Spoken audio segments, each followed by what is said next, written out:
इस वक्त की बड़ी खबर मध्य प्रदेश से सामने आ रही है। धार भोजशाला विवाद पर हाई कोर्ट ने बड़ा फैसला सुना दिया है। हाई कोर्ट ने भोजशाला को मंदिर करार दिया है।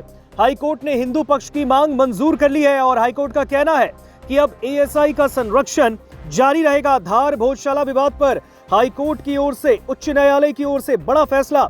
हाई कोर्ट ने भोजशाला को मंदिर करार दिया है। बड़ी खबर आपको बता रहे हैं, मध्य प्रदेश के धार जिले में स्थित प्रसिद्ध भोजशाला विवाद पर हाई कोर्ट ने अपना फैसला सुना दिया। कोर्ट ने अपने आदेश में भोजशाला को मंदिर करार दिया है। कोर्ट ने भोजशाला को लेकर हिंदू पक्ष की मांग को भी स्वीकार किया है। आपको बता दें, मध्य प्रदेश हाई कोर्ट की इंदौर बेंच में इस मामले पर साल 2022 में याचिका आई। पिछले महीने 6 अप्रैल से लगातार सुनवाई के बाद 12 मई को हाई कोर्ट ने अपना फैसला सुरक्षित रखा। वहीं कोर्ट ने शुक्रवार को यानी 15 मई को अपने मामले में फैसला सुनाया और इस फैसले से पहले धार जिले में धारा 163 लागू कर दी गई थी और इसके साथ ही 5 से ज्यादा लोगों के इकट्ठा होने पर पाबंदी लगाई गई और किसी भी तरह के धरना, प्रदर्शन और जुलूस पर पूरे तरीके से पाबंदी लगा दी गई। Madhya Pradesh police social media पर किसी भी तरह के भड़काऊ कमेंट डालने वालों की सख्त मॉनिटरिंग कर रही है और इसके साथ ही पेट्रोल डीजल की बोतल में बिक्री पर कड़ी निगाह रखी जा रही है और ऐसा करने वालों के खिलाफ सख्त एक्शन की तैयारी चल रही है। आपको बता दें, बड़ी खबर भोजशाला विवाद पर कोर्ट का फैसला। कोर्ट ने भोजशाला को मंदिर करार दिया है। आपको बता दें, भोजशाला का ये केस हिंदू पक्ष और मुस्लिम पक्षकारों के बीच है। पूरा विवाद इस बात का है कि भोजशाला हिंदुओं की आराध्य मां वाग्देवी अर्थात मां सरस्वती का मंदिर है या फिर कमाल मौला की मस्जिद है। हिंदू पक्ष की दलील है कि भोजशाला प्राचीन वक्त से मां वाग्देवी का मंदिर है, तो मुस्लिम पक्ष का दावा था कि इस जगह पर कमाल मौला की मस्जिद है और ये केस कोर्ट में चलता रहा और समाज में इसे लेकर गहमागहमी बनी। खास तौर पर वसंत पंचमी के दिन पूजा पाठ को लेकर अक्सर यहाँ पर तनाव का माहौल देखा गया।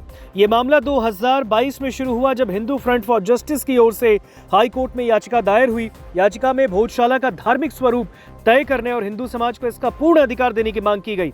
साल 2024 में एएसआई ने भोजशाला परिसर का 98 दिन तक वैज्ञानिक सर्वेक्षण किया और इसके बाद 23 जनवरी 2026 को सुप्रीम कोर्ट ने वसंत पंचमी पर दिन भर पूजा अर्चना की इजाजत दे दी। 6 अप्रैल 2026 से हाई कोर्ट में नियमित सुनवाई शुरू हुई जो कि 12 मई तक चली और इंदौर हाई कोर्ट ने 12 मई को फैसला सुरक्षित रखा, जिसमें आज कोर्ट की ओर से फैसला आया है।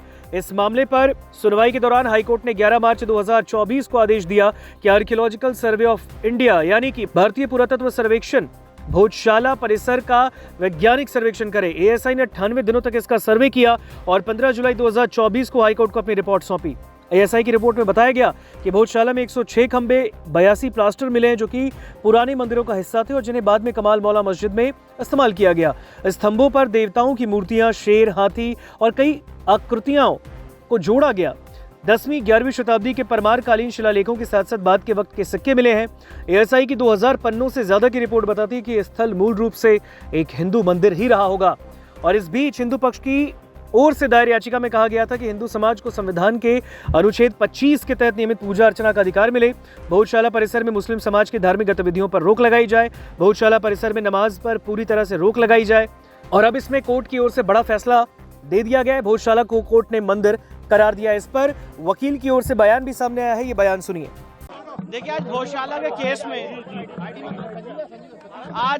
के केस में ऑनरेबल इंदौर हाई कोर्ट का बहुत ही ऐतिहासिक फैसला आया है, जिसमें ऑनरेबल इंदौर हाई कोर्ट ने जो एएसआई का 7 अप्रैल 2003 का ऑर्डर है उसको पार्शली क्वैश किया है और हिंदू समाज के लोगों को वहां पे पूजा पाठ का अधिकार दिया है।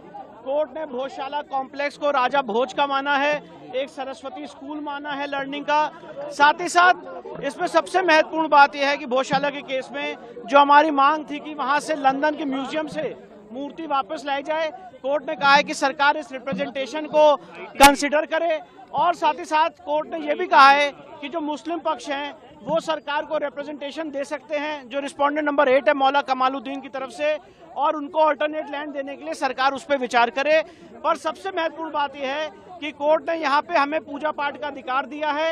मैनेजमेंट के लिए सरकार को कहा है कि वो इसके मैनेजमेंट के लिए चीजें देखे और जो एएसआई का ऑर्डर था 7 अप्रैल 2003 का, जो यहाँ पे नमाज की अनुमति देता था, उसको कोर्ट ने सिरे से खारिज कर दिया है।